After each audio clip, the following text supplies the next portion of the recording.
अस्सलामुअलैकुम वरहमतुल्लाहि वबरकातुहु।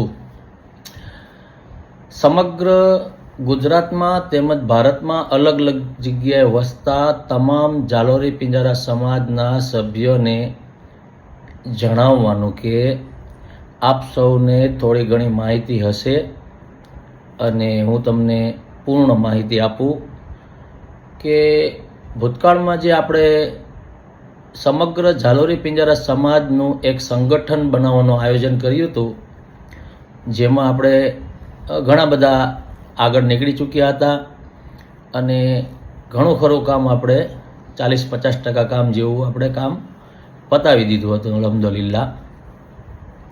પરંતુ હમણાં થોડાક દિવસ પહેલાં જેતપુરના આગેવાનો જનાબ ઇમ્તિયાઝભાઈ છે, જનાબ મહેબૂબભાઈ છે, જનાબ રફીકભાઈ છે, જનાબ અયુબભાઈ તરખેસા છે, તે તમામે તમામ લોકોએ સામૂહિક રાજીનામા આપી દીધા અને એના સમર્થનમાં રાજકોટમાં જનાબ ગુલાબભાઈએ પણ રાજીનામું આપ્યું, ભેસાણના આગેવાનોએ પણ રાજીનામું આપ્યું એના સમર્થનમાં, અને હજુ સમય જતાં એમના સમર્થનમાં બની શકે કે વધુ કોઈ પણ વ્યક્તિ રાજીનામા આપી શકે છે. એટલે કહેવાનો મતલબ કે જાલોરી પિંજારા સમાજનું જે સંગઠન બનાવવાનો કાર્યક્રમ હતો એ અત્યારે આઈસીયુમાં ચાલ્યો ગયો. હજુ એનું બાળ મૃત્યુ નથી થયું, પણ આઈસીયુમાં છે અત્યારે. તો આ જે સંગઠન અત્યારે જે આઈસીયુમાં ગયું છે, એમાં મોટામાં મોટો અગર કોઈનો ફાળો હોય તો ફક્ત અને ફક્ત જાલોરી પિંજારા સમાજ સંગઠનના જે આગેવાનો છે ને, એમનો જ ફાળો છે એને આઈસીયુમાં મોકલવાનો. એનું કારણ છે કે આપણે કોઈ પણ સંગઠન કે કોઈ પણ આવું આયોજન કરીએ ને, એમાં બે કાર્ય થતા હોય.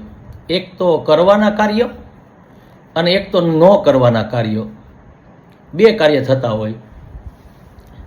હવે આપણા આગેવાનોની દ્રષ્ટિ કઈ જગ્યાએ છે ને એ મહત્વની છે કે ભાઈ ન કરવાના કાર્ય જે થઈ રહ્યા છે એમાં આપણી દ્રષ્ટિ છે કે ભાઈ આપણે કરવાના જે કાર્ય છે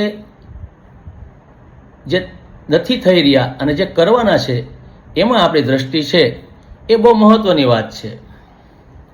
તો મારી જાણ ખાતર ને મારો જ્યાં સુધી મંતવ્ય છે ત્યાં સુધી મને એવું લાગ્યું કે ભાઈ આપણે જે આગેવાનો છે ને એમનો દ્રષ્ટિ છે ને જે ન કરવાના કાર્ય છે ને એમાં વધારે છે, એમાં વધારે ધ્યાન આપી રહ્યા છે કે ભાઈ આમ ન કરો, આ ન કરો, ફલાણું ન કરો, આ ન કરો, આમ ન કરો. તો ભાઈ તમે એને કમાન્ડ આપો કે ભાઈ કરવાનું શું છે. તો જો અગર કાંઈ કરવાનું ન હોય તો ન કરવાનું હોય એ જ થવાનું છે. દાખલા તરીકે કે આપણે ખેતર હોય, ખેતરમાં આપણે કાંઈ ઉગાડીએ નહીં ને તો ઘાસ તો એમનેમ જ ઉગે.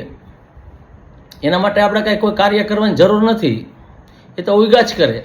અને આપણું ધ્યાન એ ઘાસ ઉગે ને એની ઉપર ના હોવું જોઈએ, પણ એ ઘાસને ચીરી અને કઈ ફસલ ઉગે એમ છે ને એની ઉપર આપણું ધ્યાન હોવું જોઈએ, એવું મારું માનવું છે. એટલે અત્યારે તો આપણું સંગઠન આઈસીયુમાં છે. હવે આપણે જોવાનું એ રહ્યું કે આઈસીયુમાંથી સંગઠન બહાર આવી અને તંદુરસ્ત બને છે અથવા તો એનું બાળ મૃત્યુ થાય છે, એ આપણે જોવાનું રહ્યું. અને એ સંગઠનને તંદુરસ્ત બનાવવું અને સાજું કરવું એ આગેવાનોનું કામ છે, સમાજના સભ્યોનું કામ નથી. અને એનું બાળ મૃત્યુ બી થાય છે તો બી એમાં વાંક પૂરેપૂરો આપણા આગેવાનોનો જ છે, જે કોઈ બી હોય. અને બીજું એક વસ્તુ મને એ સમજમાં નથી આવતી, શાયદ તમને કોઈને આવતી હોય તો મને જરા સમજાવજો કે ભાઈ આપણે સંગઠન જ્યારે સ્ટાર્ટ કર્યું અને પહેલી મિટિંગ જ્યારે કરી ત્યારે આપણે આપણા ઇકબાલ બાપુને આપણે અધ્યક્ષ તરીકે નિમ્યા કે ભાઈ તમે અમારા અધ્યક્ષ. એની પાછળનું કારણ એવું હતું કે ભાઈ અમને તો અંદરો અંદર બાંધવાના જ હતા, એ અમને ખબર જ હતી. એટલે અમે તમને અધ્યક્ષ નિમ્યા કે ભાઈ અમારા કોઈ વચ્ચે કોઈ જાતનું મનદુખ થાય, કોઈ બોલાચાલી થાય, કોઈ તૂતું મેમ થાય તો આપ અધ્યક્ષ તરીકે એનું સોલ્યુશન લાવી શકો. એટલે આપ સાહેબને અમે અધ્યક્ષ તરીકે ચૂન્યા. તો અત્યારે જે સમસ્યા ચાલી રહી છે, જે બળવો થઈ રહ્યો છે, એમાં જનાબ ઇમ્તિયાઝભાઈ તરખેસાએ સૌપ્રથમ કંઈક એક મેસેજ મૂક્યો હતો અને એ મેસેજને જનાબ હનીફભાઈએ ડિલીટ કરી નાખ્યો અને એ બાબતને લઈને ઇમ્તિયાઝભાઈને દુઃખ થયું અને એણે આપણા અધ્યક્ષ જનાબ ઇકબાલ બાપુને ફોન કરી અથવા તો રૂબરૂ મહિલાઓ, એ મને ખ્યાલ નથી, વાત કરી હશે. તો બાપુએ કોઈ જાતનું એમાં મધ્યસ્થ થઈ અને જનાબ હનીફભાઈ સાથે બી કોઈ પણ જાતની વાતચીત કરી નથી અને તે બાબતને લઈને ઇમ્તિયાઝભાઈને કોઈ ઇન્સાફ ના મળ્યો. કારણ કે કોઈ પણ વ્યક્તિ હોય, આજે તમે એને આ રીતના રિમૂવ કરો એટલે એક જાતનું એક ઇન્સલ્ટ કહેવાય, એક જાતનું મારી દ્રષ્ટિએ. તો એમને દુઃખ લાગ્યું, એ બી એની વાત રાઈટ છે કે મને દુઃખ લાગ્યું, તો એનું સોલ્યુશન હોય અને સોલ્યુશન અધ્યક્ષ કરે. તો અધ્યક્ષ સાહેબે કોઈ પણ જાતની તસદી લીધી નહીં, જેથી કરીને ઇમ્તિયાઝભાઈએ રાજીનામું આપ્યું અને એના સમર્થનમાં પાછળથી બધાએ રાજીનામા આપ્યા. તો સૌ પ્રથમ તો એ મેસેજની વાત અલગ છે, હનીફભાઈ જે મેસેજ ડિલીટ કર્યો એ વાત અલગ છે. પણ મારો એક સવાલ એવો છે કે ભાઈ અધ્યક્ષ તરીકે ઇકબાલ બાપુ હોવા છતાં એ આ વસ્તુને કેમ સંભાળી ના શક્યા?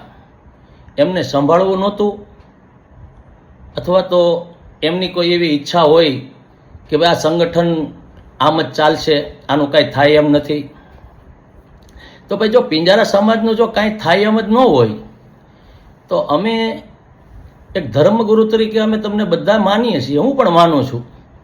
અને જો અમારા સમાજની કોઈ પણ સમસ્યામાં આપ સાહેબ રસ ન લેતા હોય તો મારું એવું કહેવું છે કે આપણે બી અધ્યક્ષતામાંથી એક રાજીનામું આપી દેવાય કે ભાઈ હું આ તમારા સમાજનું અધ્યક્ષ પણ હું નહીં કરી શકું.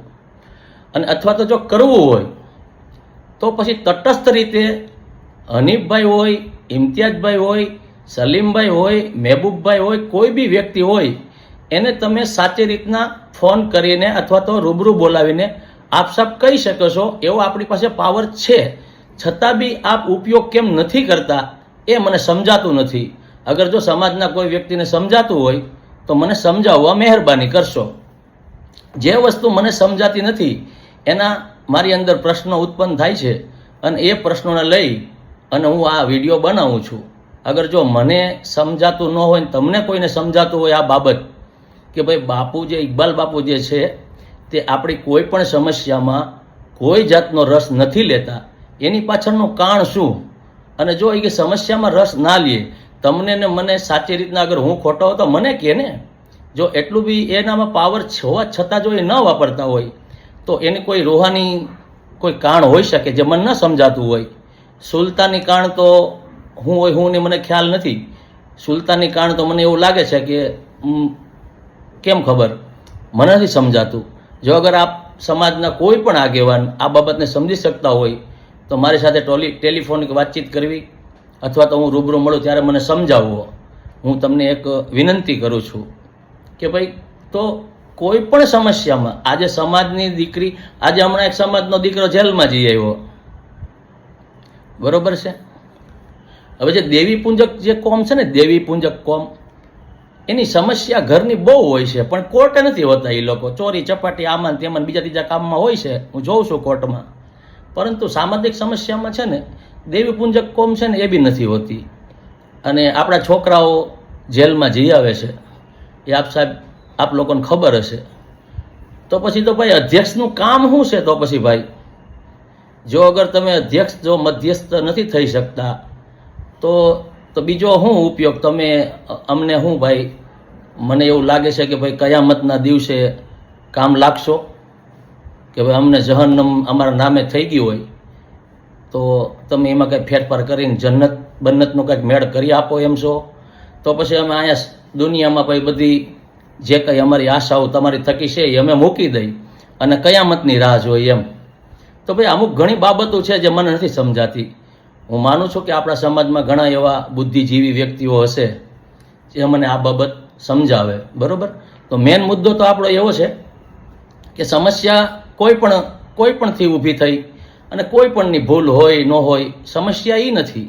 સમસ્યા એ છે કે આપણો સમાજનું સંગઠન અત્યારે આઈસીયુમાં ચાલ્યું ગયું. અધ્યક્ષતા હોવા છતાંય, અધ્યક્ષતા આટલી બધી મજબૂત હોવા છતાંય આપણો સમાજનું સંગઠન આજે આઈસીયુમાં છે.